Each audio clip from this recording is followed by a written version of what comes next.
আজকে আপনাদের সঙ্গে সমাজের একটা বাস্তব দিক নিয়ে আলোচনা করতে চলেছি। যেটা নিয়ে আমার মনে অনেক প্রশ্ন আছে। আর এই প্রশ্নটা আপনাদের জন্যও থাকলো। বিষয়টা আসা যাক।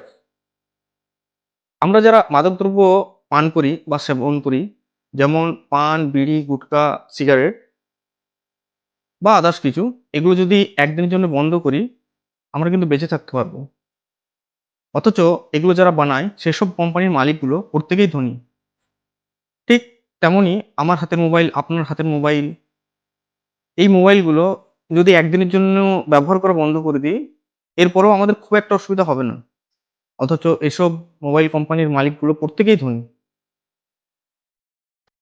আমরা সকাল থেকে নিয়ে রাত্রে ঘুমোতে যাওয়ার আগে পর্যন্ত যেসব খাবারগুলো খাই, ভাত, রুটি, শাক-সবজি, ফল যাই কিছু খাই, এগুলো যারা বানায় বা যারা উৎপন্ন করে,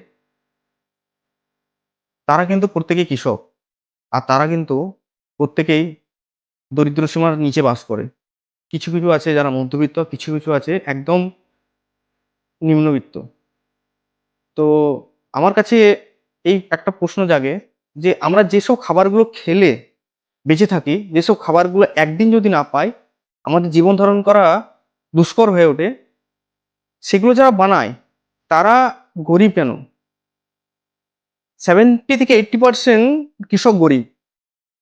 10% আছে যারা মধ্যবিত্ত, আর 10% আছে যারা একটু ধনী। কিন্তু এতটা পরিমাণ কৃষক কেন গরিব? এই প্রশ্নটা আমার মনে অনেকদিন ধরেই আছে।